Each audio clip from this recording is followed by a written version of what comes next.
everybody in YouTube land. 180 kilos here, and guess what? I'm back with another video. So just to give you an update on where I was, my last video said I was 50 kilos lighter than when I started.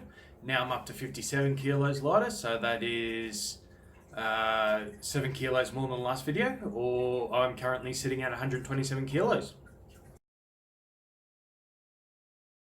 I have to apologise in advance for not posting in the last month or two. Been a few reasons why.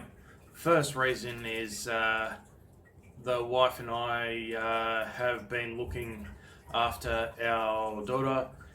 She's been going a bit more haywire than usual, and we've had to look after her mental health, that taking a priority over other things as well.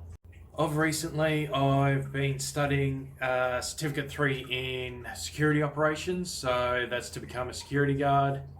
Hopefully that will give me the employment that I'm looking for, and hopefully get me a full-time job. It really sucks being an Uber driver because you don't know when your next proper paycheck is coming in, and you are really much on demand. And yes, you can go and choose your own hours, but there's been times and days where you can work, you can't work, and it's been really frustrating. The flow of money coming in hasn't been that great, and it also hasn't been that consistent. I've also had a few side projects going on, and that is probably why I'm out here right at this moment and not in front of my usual background. So what I'll do is I'll show you these side projects that I'm working on. So as you can see here, I've got two little aquaponics systems here. Now most systems you'll find are really large. They have quite a number of fish and a lot of plumbing. Here, not so much. We've got a very simple system, probably one pump in each, and we have gravity feeding down to the bottom of each tank.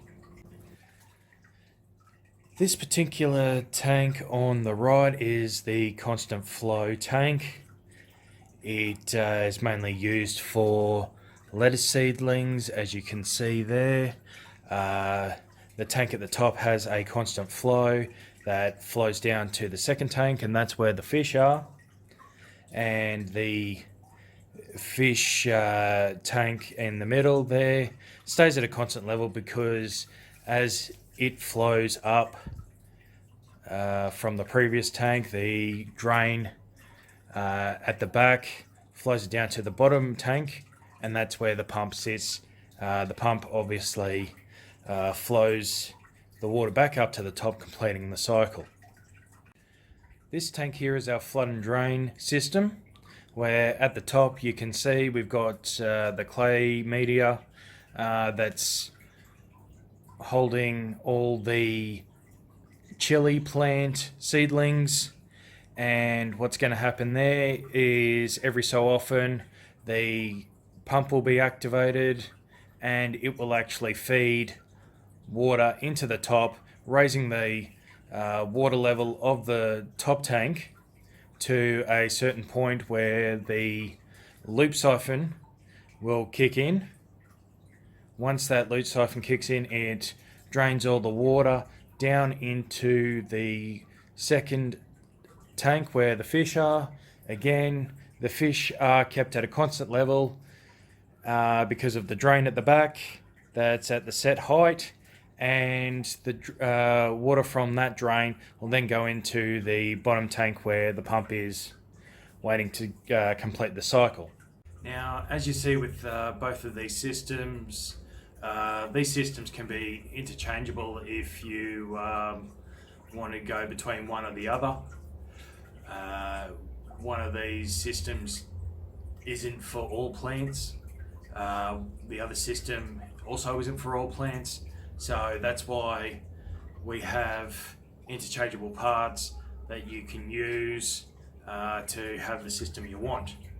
One of the downsides with the flood and drain tank that I've especially had is the fact that I haven't been able to just do a timed flood and drain by itself. Usually floods, drains, and then stays at a constant level. So that's where the timer comes in that you saw right in the bottom corner.